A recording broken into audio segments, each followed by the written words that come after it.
Welcome to our deep dive into the world of Amarone. We've gathered a collection of expert insights to guide you through, everything really, from its ancient roots to its modern day acclaim. And let me tell you, it's a fascinating journey. It really is. It's way more interesting than just, learning about another red wine. It is. These sources really dive deep and reveal that Amarone is practically a study in resilience and adaptation, starting with the very region it comes from, Valpolicella. Right. The Valley of Many Cellars. I mean, the name alone just tells you there's a lot of history there, dating back to Roman times. What I found fascinating was how this long tradition kind of paved the way for Amarone, which, wasn't actually a planned creation at all. Exactly, that's what makes its story so captivating. It emerged almost by chance from another wine, Amarone della Valpolicella. It's a sweet wine that's sometimes unexpectedly fully fermented, becoming completely dry. Oh, wow. And this happy accident, as some call it, led to a bold new flavor profile that captivated winemakers. Yeah. It's almost like they stumbled upon a hidden treasure and then dedicated themselves to perfecting it. And speaking of dedication, the appassimento process is where things get really interesting. It's not just about drying grapes, it's about transforming them. Absolutely. For 3 to 4 months, these grapes are laid out on traditional bamboo mats. They're called airlay, or hung, using the alpacaille method. And this meticulous drying process, it does more than concentrate sugars. It impacts specific flavor compounds, like those responsible for those intense cherry and plum notes. Hmm. The drying also concentrates the tannins, giving Amarone its structure and aging potential. So it's like a slow, deliberate dance between nature and human intervention, all aimed at intensifying and refining the essence of the grapes. It's really incredible how they managed to control the temperature and humidity so precisely to prevent any spoilage during this long drying process. It is. It's a testament to their expertise, honed over generations, and this attention to detail extends to the grapes themselves. Amarone primarily uses 3 varieties, Corvina, Corvinone, and Rondinella, each contributing its own unique character to the final blend. I was reading how Corvina forms the backbone of the wine, providing structure and acidity, along with those characteristic cherry and almond notes. It's like the lead singer, setting the tone. Then you have Corvino adding body and a touch of rustic plum flavor. And finally, Rondinella rounds out the blend, bringing a sense of freshness and floral hints. It's like they each have their own role to play, but together they create something truly harmonious. And that's not even considering the variations between producers. Yeah. Each one has their own unique blend, their own interpretation of what makes a great Amarone. So every bottle has its own personality, shaped by the land, the grapes, and the winemaker's vision. What happens next? We have this concentrated grape juice after a passamento. It's fermented, of course. But then what transforms it into the Amarone we know and love? Time. Time becomes a crucial ingredient. Amarone undergoes a long aging process, traditionally in large Slavonian oak barrels. These barrels allow for slow, gentle oxygen exchange, softening the tannins and allowing those complex flavors to develop further. I can imagine those flavors evolving and intertwining over time, like a symphony reaching its crescendo. I read that some modern producers are experimenting with a combination of Slavonian and French oak barrels to introduce even more nuanced flavors. It's a testament to their willingness to innovate while still respecting tradition. The minimum aging period for Amarone is 2 years, but many producers age it much longer, sometimes for decades. So you're telling me that somewhere out there are bottles of Amarone that have been patiently aging since I was a kid? That's mind-blowing. I'm dying to know what a 20-year-old Amarone tastes like. It's a truly remarkable experience. The wine becomes incredibly smooth and complex, with layers of flavor that unfold on the palate like a well-told story. And that's precisely where we're headed next. Let's unpack the sensory experience of Amarone, the sights, the aromas, the flavors that make it such a captivating wine. Let's do it. Okay, so we've explored the origins and craftsmanship that go into making Amarone.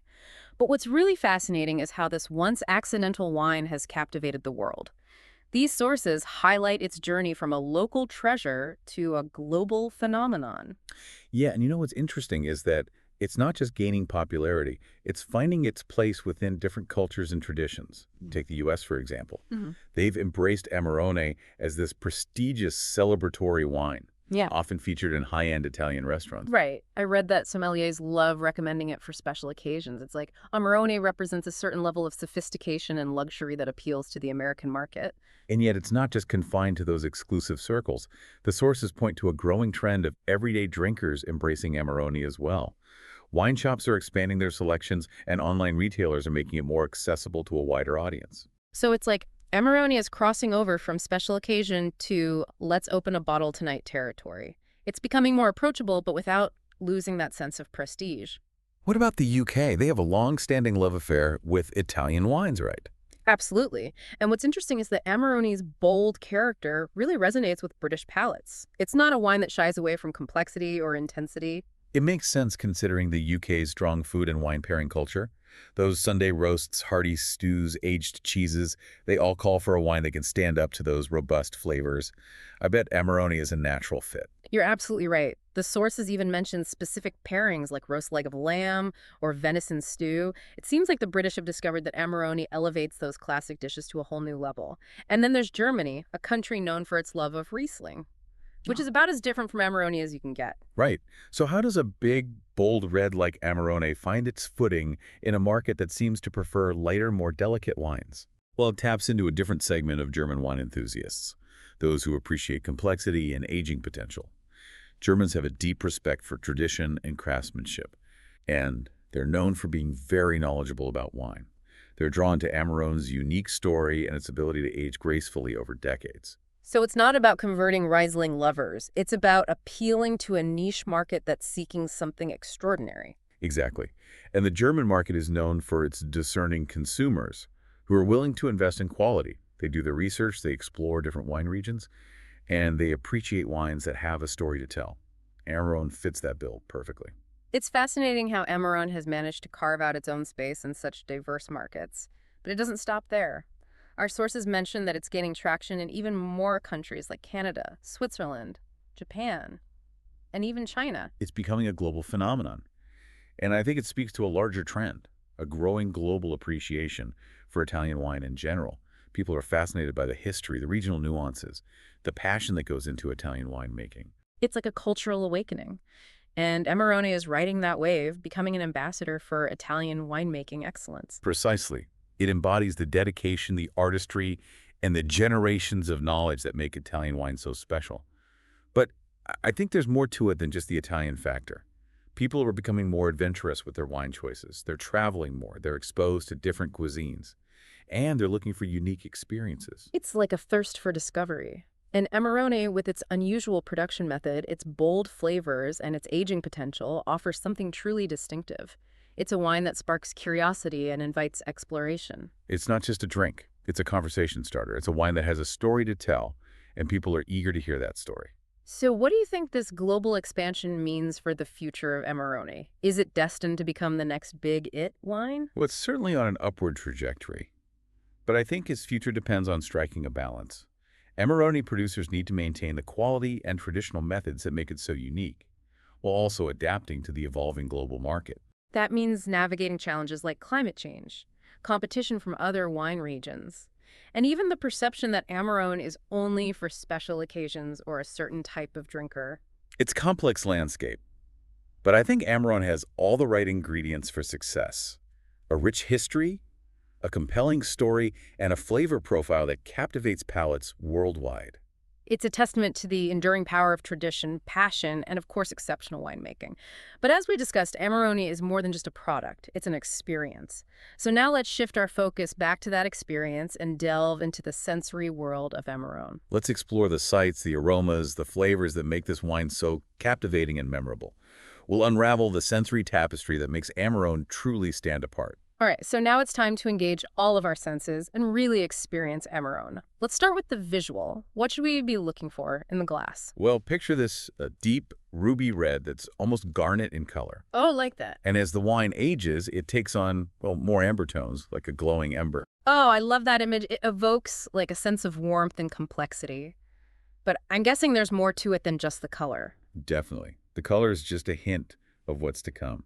The real magic begins when you bring the glass to your nose. Okay, I'm ready. Hit me with those aromas. Oh, the aroma of Amarone is truly captivating. Imagine like this blend of ripe red and black fruits. Cherries, plums, blackberries. So ripe, they're almost jammy. Then you layer on warm spices like cinnamon, cloves, and a touch of nutmeg. That sounds incredibly inviting, like a warm spice cake. But I imagine there's a savory side to it as well. Absolutely. The fruit and spice notes are balanced by like a savory depth. Think dark chocolate, tobacco, leather, and even a hint of coffee. Wow, it's amazing how so many different aromas can come together so harmoniously. It's like a symphony for your senses. It truly is. And then we get to the grand finale, the taste.